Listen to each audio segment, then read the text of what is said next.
Et nous sommes live. T'es avec nous, Guilhem? Hello les filles, hello tout le monde. Bonjour tout le monde. Et on est live pour la 4e conférence et dernière conférence de la matinée pour le Content Summit avec Guilhem, CEO de Invox. Est-ce que vous nous entendez bien? Je préfère toujours vérifier à chaque fois que les conférences redémarrent. En attendant que tout le monde s'installe tranquillement. Hop, je vois les sessions qui augmentent petit à petit. Je me présente en 2 secondes le temps que tout le monde arrive. Donc, Domiti, responsable marketing de PlayPlay pour ceux qui nous rejoignent tout juste et qui n'étaient pas avec nous tout à l'heure. PlayPlay qui organise du coup cette seconde édition du Content Summit. Parce que PlayPlay est un outil de création vidéo pour les entreprises. On permet à plus de 2000 entreprises de créer du contenu vidéo sans aucune compétence technique. Et c'est justement parce qu'on est une plateforme de création vidéo qu'on avait envie d'organiser le premier événement annuel dédié au contenu sous toutes ses formes. Et on va parler là maintenant tout de suite avec Guilhem d'Advocacy. La présentation est canon, il y a plein d'exemples. J'ai vraiment hâte que vous l'écoutiez. Je vais vous présenter Guilhem peut-être en quelques minutes pour ceux qui n'ont pas la chance encore de le connaître. Donc Guilhem, bonjour, merci d'être avec nous aujourd'hui. Hello, salut. Tu m'as mis la pression là sur la presse, j'ai plus le droit à l'erreur. Ouais, ça va, t'es prêt.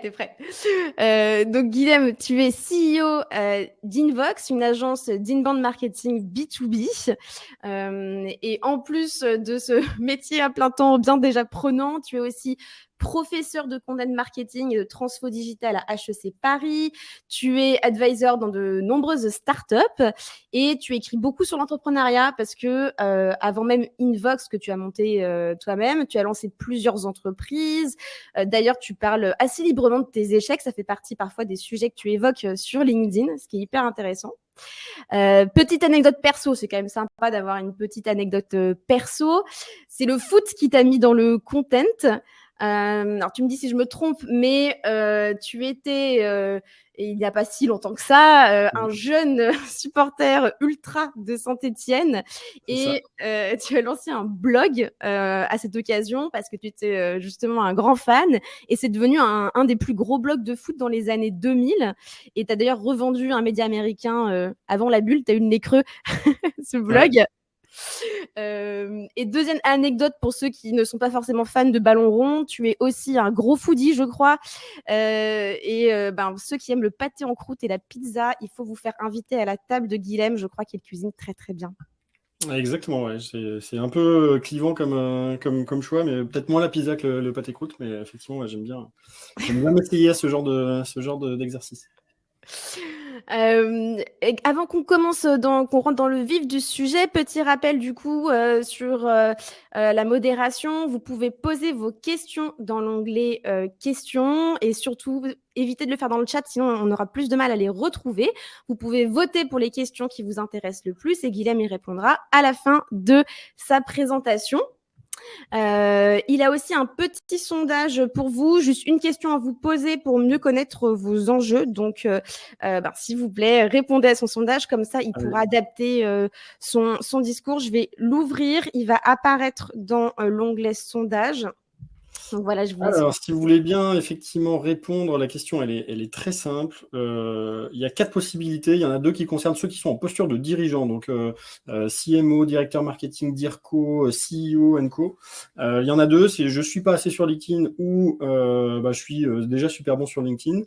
Et puis, comme cette session, elle s'adresse aussi à ceux qui sont pas forcément dirigeants, mais qui doivent accompagner dans l'entreprise leurs dirigeants à prendre la parole. Vous avez aussi des choses là-dessus.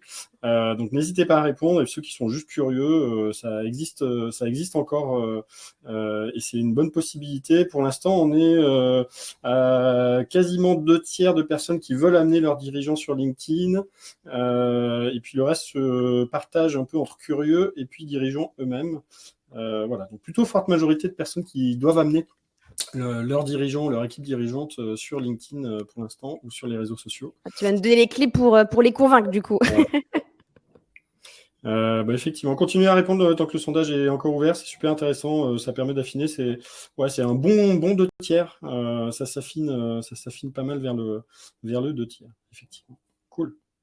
Bon, top. Bon, tout le monde de toute façon, la presse a été pensée pour parler aux deux types de publics. Donc, si vous devez prendre la parole sur votre LinkedIn pour vous, en tant que dirigeant, pour représenter le business, l'entreprise, les valeurs, l'équipe, ou que ce soit pour accompagner plutôt dans un rôle du coup marketing ou comme d'accompagner vos dirigeants. Je te laisse prendre la main, du coup, Guilhem. Trop Hop. cool. Tac. Normalement, on est bon.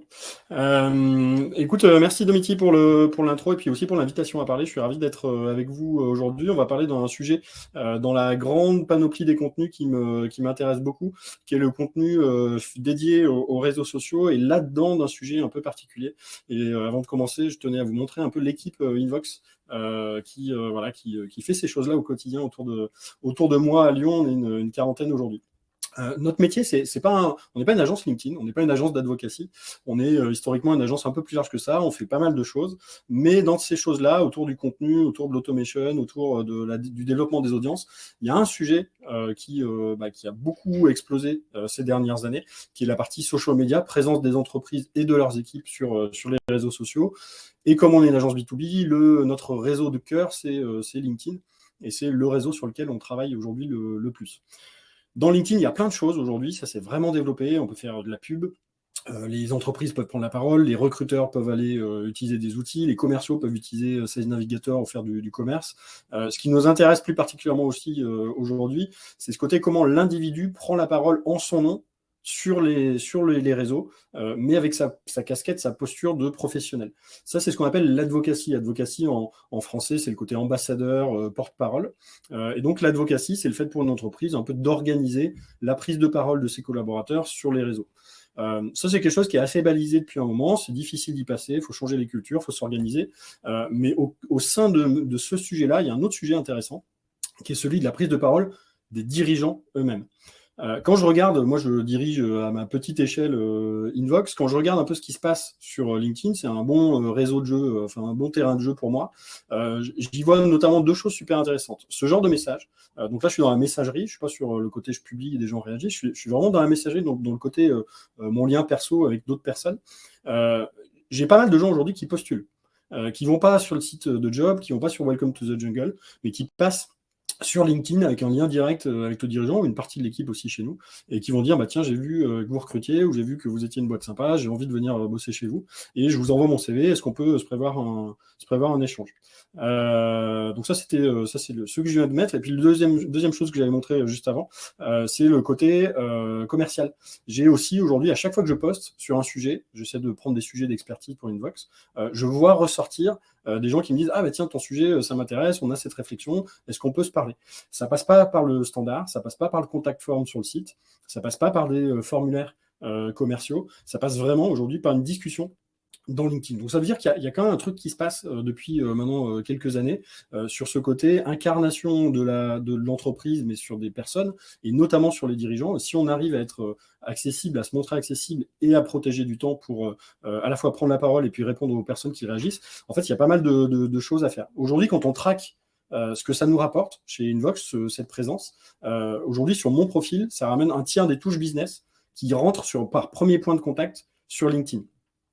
Et puis, quand on regarde côté recrutement, parce que en tant qu'agence, mais en fait, toutes les entreprises ont un peu ce sujet-là aujourd'hui. C'est parfois plus compliqué de trouver des collaborateurs et de faire venir des talents que de trouver des clients. On a aussi ce sujet de faire grossir le pipe de candidats, le funnel de candidats. Et ça aussi, c'est quelque chose qui se passe beaucoup sur LinkedIn.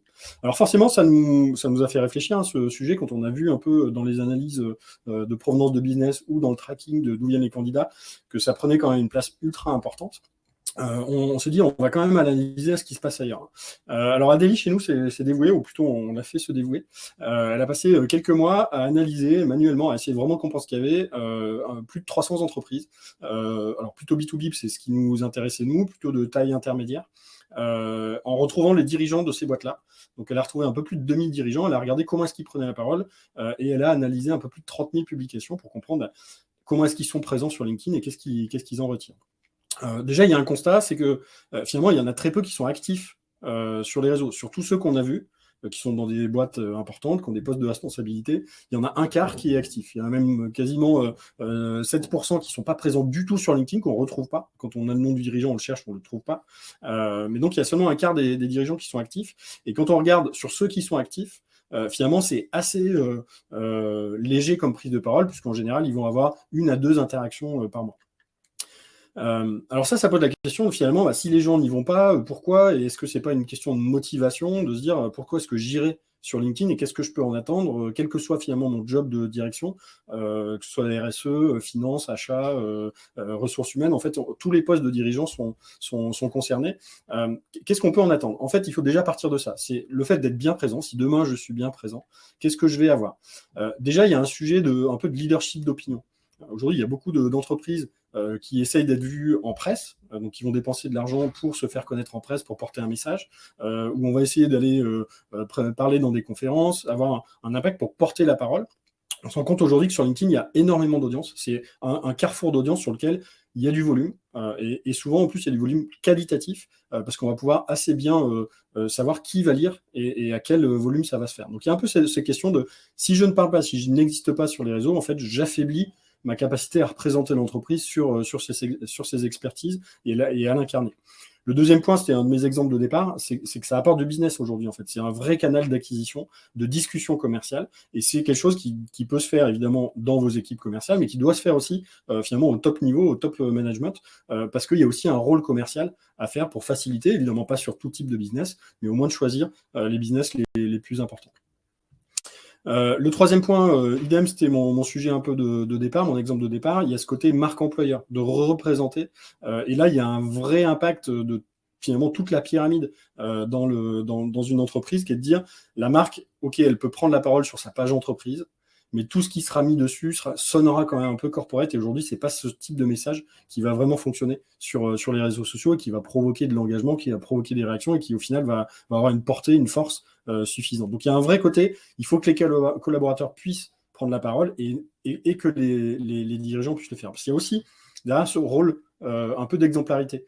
Nous, on rencontre beaucoup de boîtes où on a essayé de monter un programme d'advocacy pour les collaborateurs en disant il faut que tout le monde prenne la parole, les commerciaux, le marketing, le service client. Et où finalement, les dirigeants ne montrent pas l'exemple à leur niveau et dans leur domaine de prise de parole. Donc ça aussi, c'est super important. Si on a la vocation à horizon 18-24 mois, parce que ça implique des changements culturels, d'avoir des personnes qui prennent la parole régulièrement dans l'entreprise, il faut aussi que le top management se mouille et montre la bonne direction. Alors, il y a souvent donc ce côté pourquoi est-ce que j'irai et puis, très vite, quand on a levé ces enjeux-là avec des dirigeants, on va retrouver le sujet de ouais, mais je sais pas quoi dire, ça va me prendre trop de temps, qu'est-ce que je dois raconter? Et là, on a quand même pas mal de possibilités pour lever ces freins-là et puis commencer à structurer un peu sa propre prise de parole.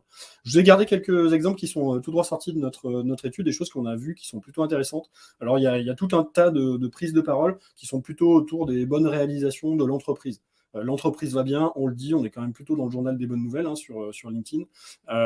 Donc c'est, par exemple, on a un nouvel actionnaire, on vient de lancer un super projet, on a gagné un projet, on a reçu un prix. Ça, c'est aussi le rôle un peu de célébrer ces choses-là et de rappeler le discours de l'entreprise sur ces sujets. C'est un vrai impact dans l'écosystème, auprès de ses interlocuteurs clés, aussi ça envoie un message auprès de ses clients potentiels que l'entreprise va bien et avance. Il y a un sujet aussi de raconter des choses, de ne pas juste être tourné vers soi en disant ma boîte est la meilleure. Il y a aussi un sujet de prendre position, d'avoir un avis. Et ça, on peut le retrouver sur tout un tas de sujets, sur la transition écologique, sur du RSE, sur des changements dans son secteur d'activité. On a le droit d'avoir une position et de la tenir. Ou aussi de se dire que je vais prendre la parole sur un sujet, notamment là dans le cadre d'un événement par exemple, pour dire voilà, je suis expert de ce sujet-là, donc d'avoir une voix qui porte et de commencer à avoir ce côté leader d'opinion qui est important. C'est aussi quelque chose qui peut être tourné vers ses équipes. Il y a un côté très marque employeur, bien-être dans les équipes, où on peut mettre en avant ce qu'on fait avec ses équipes, les montrer pour dire comment ça se passe, de rappeler les valeurs côté recrutement, les valeurs dans les équipes. Ça aussi, c'est quelque chose qui est super important. Il y a aussi un sujet commercial. À un moment, il faut aussi endosser sa casquette commerciale et dire on fait des choses, on peut le faire avec différentes tonalités. Ça peut sonner parfois un peu corporate, ou ça peut sonner comme sur la droite ici, avec petit clin d'œil chez Thibaut de PlayPlay, avec une capacité aussi à rappeler les super clients qu'on peut avoir, et donc de donner envie de rejoindre ces clients-là sur une offre commerciale.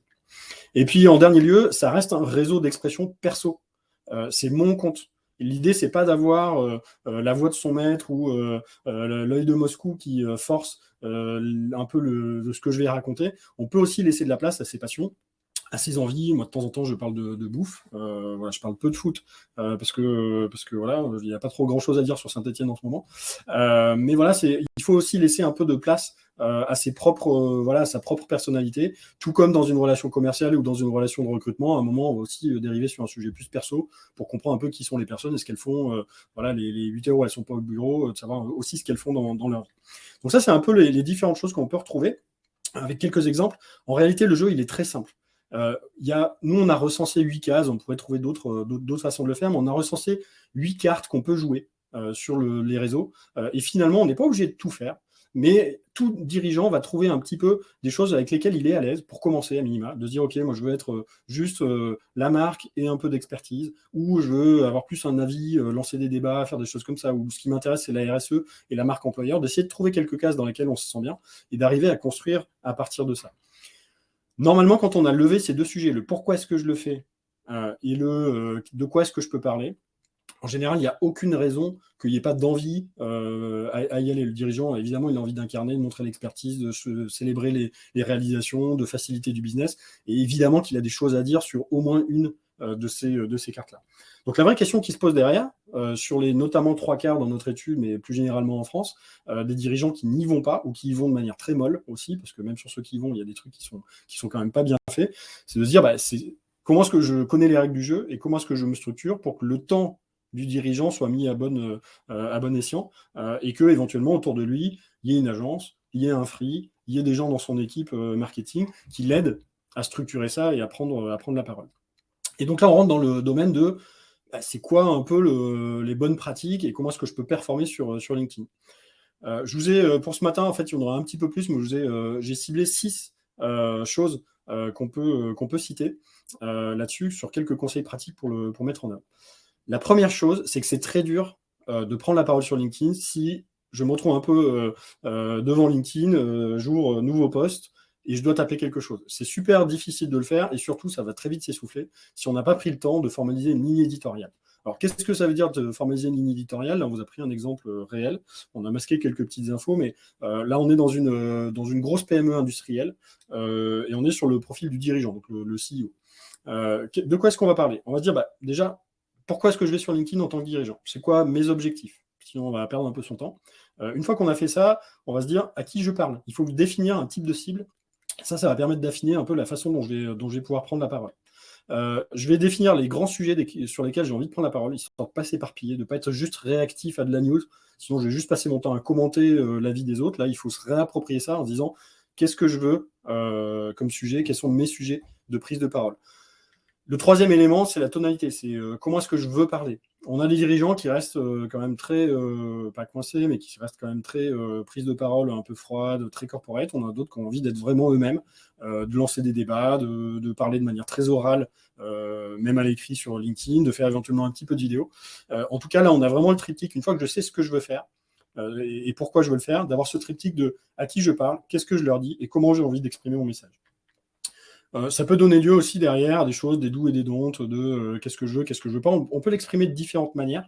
On peut trouver sa régularité, 2 posts, 4 posts par mois, 2 posts par semaine. L'idée, c'est de trouver un peu le mix qui nous convient, mais en tout cas d'avoir un plan clair à exécuter. Ça peut se faire aussi chez des dirigeants, pour le coup, très, très high level. Là, par exemple, à La Poste, on travaille avec une partie du board de La Poste. Il y a un sujet, on va refaire exactement le même travail. Il y a un sujet qui va se rajouter souvent, c'est la partie comment je modère le compte. Quand on est sur des comptes très volumiques, il y a beaucoup de commentaires, beaucoup de demandes de mise en relation, beaucoup de messages. Comment est-ce que je vais pouvoir piloter ça dès le départ pour ne pas demander aux dirigeants de se reconnecter le soir et de répondre à ces messages, mais de ne pas laisser non plus les gens sans réponse, et notamment de suivre derrière des demandes de presse des demandes business, de les rerouter, donc d'avoir des systèmes de routage vers les bonnes personnes. Donc ça aussi, c'est quelque chose que vous pouvez faire. Souvent, c'est ici qu'il y a un peu des freins, de dire, ah, mais vous avez touché mon compte, machin. Souvent, le mieux, c'est de s'asseoir à côté et de dire, voilà, il y a déjà des messages dans votre boîte qui n'ont pas été répondus. Qu'est-ce qu'on ferait dans ce cas-là? Et on trouve assez vite des patterns. On peut écrire des messages types de réponse et ça a tendance à simplifier un peu le passage à un mode hybride de j'ai quelqu'un qui s'occupe de mon compte et je m'en occupe moi aussi. Donc ça, c'est formaliser la ligne éditoriale. Pour l'instant, on a un projet de comment est-ce qu'on veut animer le compte. Maintenant, il y a un vrai truc, c'est de s'organiser pour être régulier. Alors déjà, l'algo déteste que je parle 3 fois une semaine puis plus rien pendant un mois, donc l'algorithme LinkedIn n'aime pas, mais en plus, en termes de production, c'est mieux d'avoir un truc lissé dans le temps et de prendre la parole. Donc ça demande notamment d'avoir ce que moi j'appelle une backlog de sujets. Alors ça peut être très simple, hein. Là c'est un Google Doc de ma backlog de sujets. Vous voyez ici, c'est des sujets que je voulais traiter au début de l'année, en me disant, bah tiens, j'ai plein de sujets. Chaque fois que j'ai une idée, je la balance dedans, et ça me fait une liste. De cette liste, je vais tourner ça en calendrier. Je vais essayer de me mettre des créneaux. Alors moi, j'étais sur un rythme un peu soutenu de je parle une fois par jour. Petite note, je reviendrai dessus, ne faites pas ça, faites moins. Si vous visez entre 1 et 2 fois par semaine, c'est déjà très bien. Donc vous créez 1 ou 2 slots dans la semaine, donc le 1er février, le 4 février, le 9, le 11, ainsi de suite, et vous glissez ces sujets-là. Et déjà, vous avez une bonne perception de ce que vous allez pouvoir écrire. Ça, c'est le meilleur moyen d'éviter un peu le syndrome de la page blanche sur cette partie-là. Ça peut prendre des formes un peu plus élaborées que ça. Ça, c'est ma nouvelle façon de gérer les choses. En gros, j'ai un calendrier. J'ai des grandes thématiques, c'est ce que vous voyez sur la gauche, là, jaune, vert, orange, c'est différentes choses. J'ai ma liste de sujets que je voudrais traiter, que je lance là-dedans, et après je vais les glisser pour faire mon calendrier, ce qui vous donne une vue assez visuelle, une vue visuelle évidemment, qui vous donne une approche assez visuelle de quel est le rythme de prise de parole, est-ce qu'il n'y a pas trop d'offres commerciales. Et vous voyez aussi le 32X, 34X, 14X, c'est le nombre de fois dans l'année où il faut que je prenne la parole sur ce type de sujet. Si je pars sur 2 fois par semaine, ça me fait 104 cases à remplir. Ces 104 cases, je les ai ventilées en disant, je veux qu'il y ait la moitié qui soit sur des sujets d'expertise. Là, c'est comme ça que j'ai envie de teinter ma prise de parole.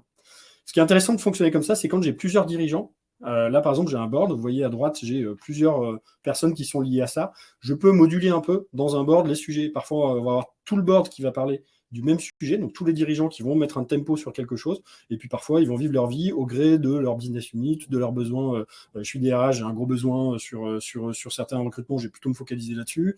Je suis commercial, je suis dans le temps fort de l'année, je vais prendre la parole dessus, j'ai une nouvelle offre qui sort, ainsi de suite. Et donc ça permet vraiment de piloter les choses et de voir aussi quand j'ai un peu un décrochage en termes de typologie de prise de parole ou de rythme de prise de parole. Là, on voit que par exemple, il y a des moments dans l'année où certains ont plus pris la parole et c'est ce qu'on essaye d'éviter. Donc ça, c'est le format comment être régulier. Dans le comment être régulier, si je suis dirigeant, il y a aussi se protéger du temps pour le faire réellement et de s'y tenir. En général, plus on le fait, plus on va vite pour écrire. Donc on peut aussi limiter le temps. Une fois que je sais sur quoi écrire, j'ouvre là et je commence à taper. En général, ça va plus vite. Si je suis une équipe qui accompagne le dirigeant, ça permet d'avoir un tout petit créneau pour récupérer la matière, de travailler les messages, de lui les faire valider un peu en batch, en plusieurs fois, en une seule fois sur plusieurs postes et de continuer. Le troisième point, et n'hésitez pas à poser des questions au fur et à mesure, Domiti me les posera à la fin, on les prendra, on aura du temps pour ça. Je jette un petit œil à l'heure, on est pas mal. Il y a comprendre l'algo et jouer avec. LinkedIn, c'est un algorithme. Ça peut être ultra frustrant quand on ne connaît pas les codes de l'algorithme, de publier un truc, d'avoir 3 likes, même s'il faut faire gaffe avec les likes. Il ne faut pas être shooté au like et ne faire ça que pour ça. Le qualitatif compte aussi. Mais il faut comprendre comment tourne l'algo. L'idée aujourd'hui, c'est pas de vous donner les clés de l'algo. Il y a plein de trucs là-dessus. Mais en gros, on rédige un post LinkedIn pour plaire à l'algorithme LinkedIn et lancer la visibilité du post assez tôt pour faire en sorte que ça touche un public assez important. Il y a plein de mécaniques pour s'organiser pour faire ça. Si c'est quelque chose qui vous intéresse, passez-moi un petit message et puis on en rediscutera. Donc à ce moment-là, on sait ce qu'on veut dire, on s'est organisé pour le dire, on a compris l'algo, donc on va optimiser ces articles, ces posts. Maintenant, il faut prendre en compte la façon de rédiger aussi. Il faut réussir à exprimer son message au-delà de l'algo lui-même, de se dire comment je fais passer mon message, comment j'intéresse les gens, comment dans un contexte où finalement je scrolle un peu bêtement mon feed et puis j'ai plein de news tout le temps, donc je suis assez passif sur le mode de consommation, comment je fais en sorte que les gens s'arrêtent. Et ça, il y a un truc qui est génial, c'est que dans 1h30, vous avez une super intervention de Nina, qui est une des spécialistes du copywriting. Alors, elle parlera plutôt email sur cette partie-là. Mais suivez-la parce qu'elle a plein de super bons conseils sur ça. Et puis, allez voir son feed LinkedIn. La façon dont elle écrit, c'est déjà en soi une petite leçon sur cette partie-là. Cinquième point, oser être soi. J'en ai parlé un peu tout à l'heure sur certains des posts que j'ai montrés en exemple. Il n'y a rien de pire qu'un dirigeant qui finalement est juste homme sandwich de son entreprise, qui parle que entreprise, limite qui relaie des communiqués de presse. Quitte à y aller, autant y aller de manière perso. Là, moi, j'ai poussé parfois un peu le curseur. Je me mets un peu en jeu, mais en fait, moi, ça me va de le faire comme ça. On peut le faire après avec d'autres tonalités. Domiti disait en intro que je parlais de mes échecs. C'est aussi une façon de se livrer. C'est pas que de se mettre en photo un peu bêtement sur une image. C'est tout simplement d'hésiter, enfin de pas hésiter à se mouiller un petit peu et de montrer sa vraie personnalité. Quand il y a un truc qui nous énerve, ça nous énerve. Parfois, il faut réfléchir à deux fois avant de poster un rage post sur LinkedIn, mais il y a quand même une réflexion à avoir sur cette partie-là. Et ça, pour ceux qui accompagnent des dirigeants, c'est sans doute le sujet le plus compliqué, d'arriver à leur faire lâcher les chevaux, leur faire lâcher les mots tels qu'ils leur viendraient. On peut passer par des interviews plus orales, on peut faire pas mal de pédagogie, leur dire testons, et puis si vraiment ça backfire, on supprimera le post. Il y a des commentaires haineux qui peuvent arriver. Ça peut arriver, la modération permet quand même d'éviter ce genre de choses, mais il ne faut pas hésiter à leur faire lâcher un peu lâcher la bride de la communication. Et puis le dernier point, c'est qu'on fait quand même ça dans une logique de perf. Et donc, il faut suivre ces statistiques. Il y a des outils, notamment Shield, qui est celui que je vous montre ici, qui permet sur des comptes de dirigeants de suivre toute la perf, l'historique, ce qui a marché, ce qui n'a pas marché, d'aller creuser, là, on ne le verra pas, mais d'aller creuser la typologie d'audience sur différents postes, de comparer les perfs. Et quand on est dans une logique où on a plusieurs dirigeants, on peut taguer les posts sur un même sujet pour voir la performance collective des dirigeants, comment est-ce qu'ils ont performé sur des typologies d'audience ou des cibles d'audience spécifiques. Donc il y a quand même un petit côté data qui est important. Avec quand même le petit warning là-dessus, on peut quand même cramer les ailes à se dire je veux écrire pour faire de la vue. Mon dernier post, il a fait 60 000 vues, là j'ai fait 6 000, c'est nul, ça me met dans un mood dégueulasse pour la journée. Ça peut vraiment arriver, enfin, c'est connu maintenant qu'il y a un côté dopamine de ces réseaux qui, quand on n'a plus la dopamine, on est un peu dans une sorte de dépression post sur cette partie-là, ou post-like, qui peut être assez déceptive sur la durée et faire en sorte qu'en fait on a des cassures. Quand on a posté 2-3 fois et ça n'a pas marché, on dit mais ça marche plus, j'arrête.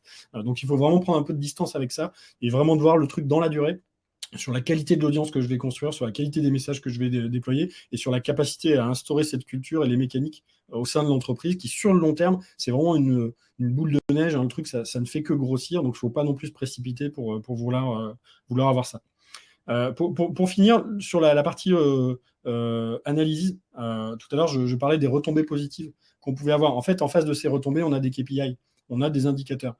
Sur la partie thought leadership, est-ce que ça m'a généré des invitations à des événements? Si je parle devant vous aujourd'hui, c'est qu'à un moment, j'étais crédible sur ce sujet-là et ça a participé. C'est sans doute pas la seule raison, mais il y a l'invitation à des événements, les opportunités RP. Le pourcentage d'influenceurs de mon réseau qui sont connectés avec moi, de mon écosystème, des organisateurs de conférences, des gens qui ont une voix, qui sont des top clients, c'est quelque chose qui est important. Sur la partie commerciale, on peut assez bien flécher les leads entrants. Ça demande une petite gymnastique et une petite rigueur là-dedans, mais on peut le faire. Et du coup, derrière, on peut voir le CA qui a été directement généré par l'activité de présence sur LinkedIn. Côté recrutement, clairement le nombre de candidatures. Si on utilise les outils LinkedIn Recruiter, on peut aussi flécher directement la provenance. Si on met des liens pour renvoyer sur sa plateforme de recrutement, on peut traquer ces liens-là et voir quel est le volume qui arrive depuis LinkedIn. Et puis aussi l'engagement sur les publications typées job ou typées marque employeur ou vie interne, vie de l'équipe, sur lesquelles on peut aussi voir quelle est finalement sa force de pénétration dans les cibles de recrutement qui nous intéressent. Et puis sur ce côté implication de l'entreprise, c'est assez simple derrière aussi de suivre qui sont les collaborateurs qui sont impliqués.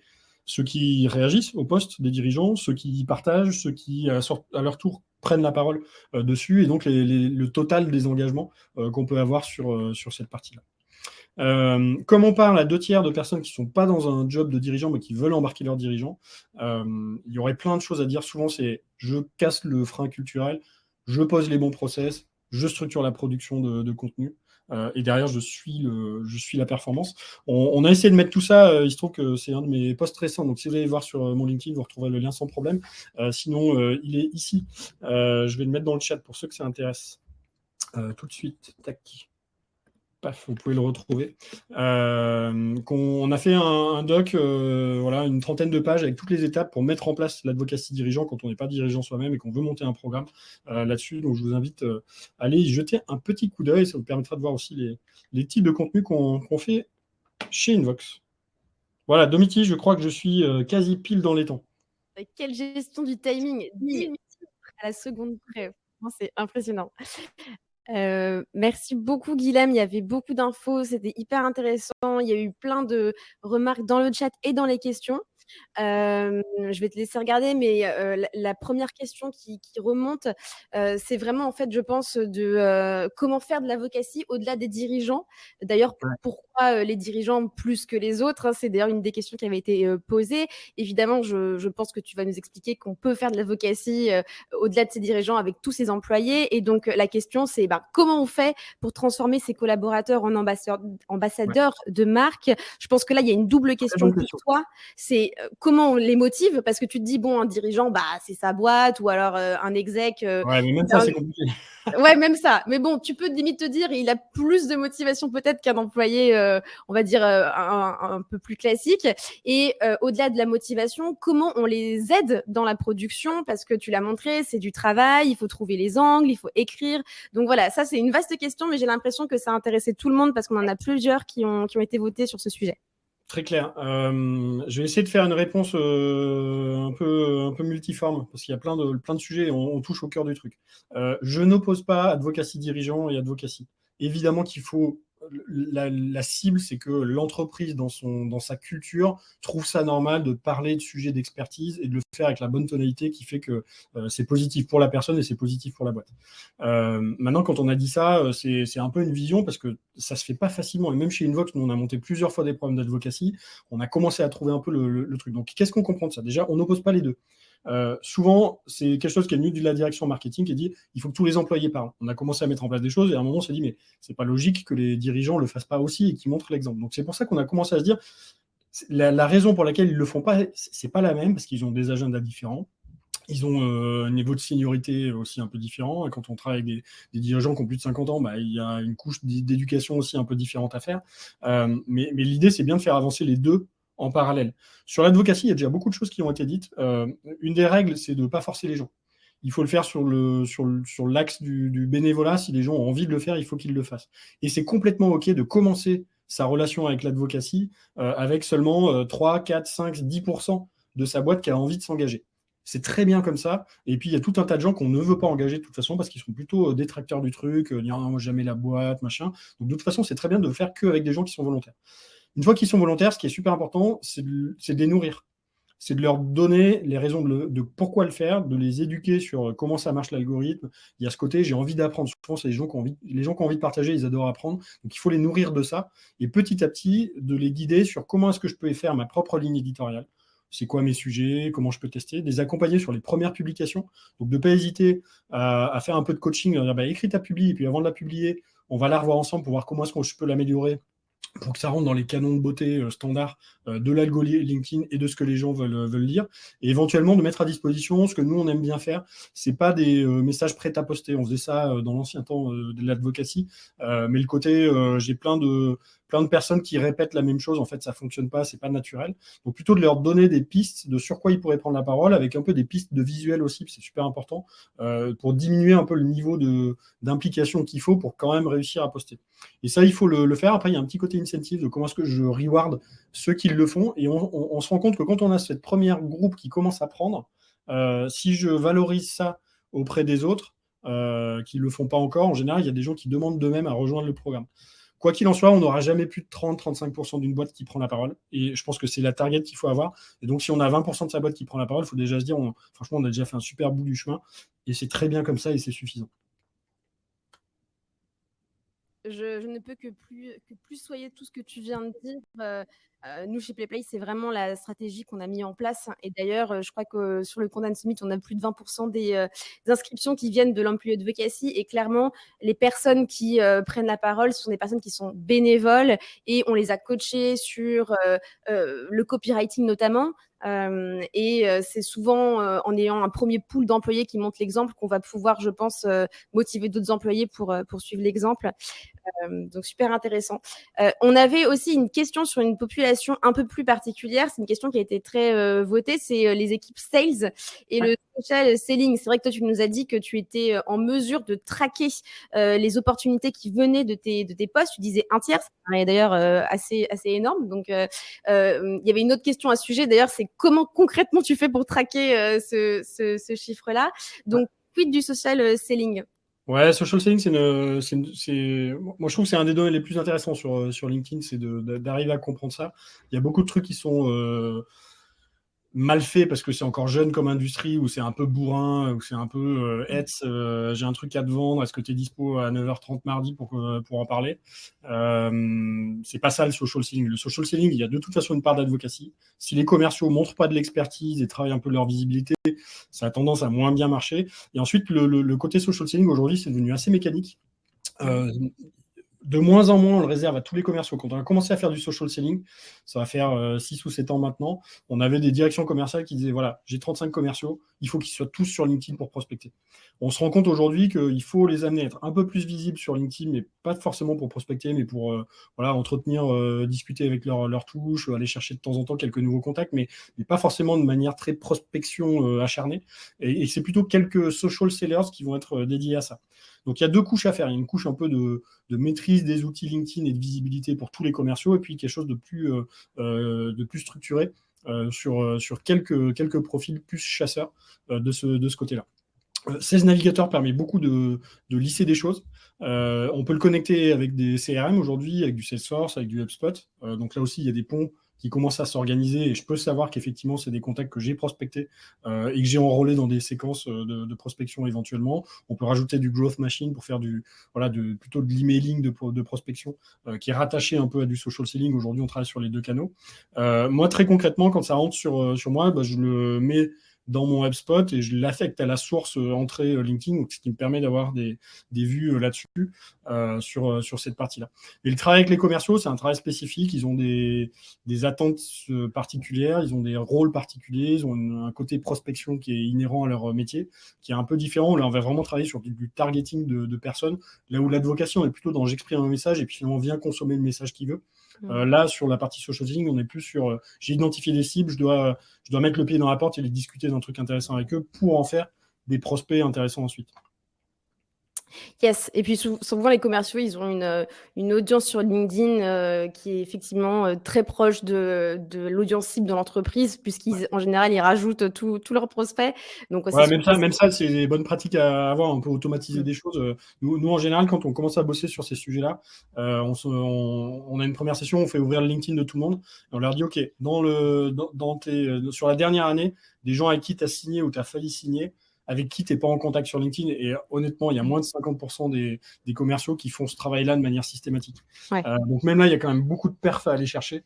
Il y a beaucoup de sujets OK, j'ai un contact avec qui je discute, mais en fait, il y a peut-être 10 autres personnes dans la boîte, ça serait intéressant que je rentre en contact avec eux. Donc il y a beaucoup de logiques comme ça, de connexions qui sont super intéressantes. Il nous reste 2 minutes. Il y avait une question de Tristan qui a reçu pas mal de likes. C'est la frontière entre un peu Facebook, LinkedIn, le self-branding, se livrer, se montrer, se mouiller. Ça peut aussi faire tâche. En quelques mots, c'est quoi tes bonnes pratiques justement là-dessus? Toi qui le fais pas mal finalement. Ouais, alors moi j'ai tendance à penser que Facebook, alors dans certains business c'est intéressant, mais la prise de parole sur Facebook en tant que personne, moi, je trouve ça très compliqué à gérer dans le cadre de l'entreprise. L'entreprise pourrait être présente, quand on travaille avec des artisans notamment, c'est intéressant. Quand on cible des jeunes, c'est intéressant. Sur du B2C, ça peut être intéressant. Mais c'est quand même rarement, ou alors c'est vraiment le profil Facebook du dirigeant qui incarne son truc. Mais je trouve que ce réseau-là est plus compliqué à aller chercher. Même sur LinkedIn, le fait de raconter ta vie sur LinkedIn, de devenir très perso, c'est quoi un peu la frontière à ne pas dépasser, tu vois?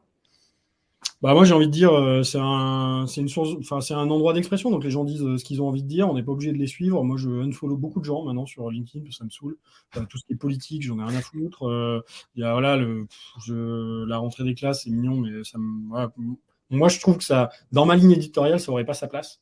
Hormis quelques sujets que je veux partager, voilà, des trucs trop perso. J'essaie toujours, même dans un truc perso, de faire un lien avec soit mon aventure d'entrepreneur, soit le business sur lequel je suis.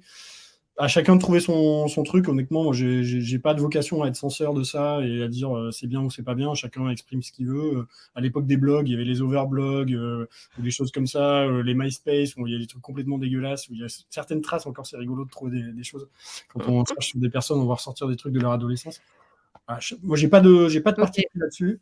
Mais je trouve que après, si on le fait dans une démarche business, faut cadrer le truc. C'est vraiment Yes. définir sa ligne édito, dire qu'est-ce qui Il rentre nous pas bien. reste 5 secondes, Guilhem, on va te couper, mais on aura le FAQ. Merci à tous, merci Guilhem. Salut! Salut.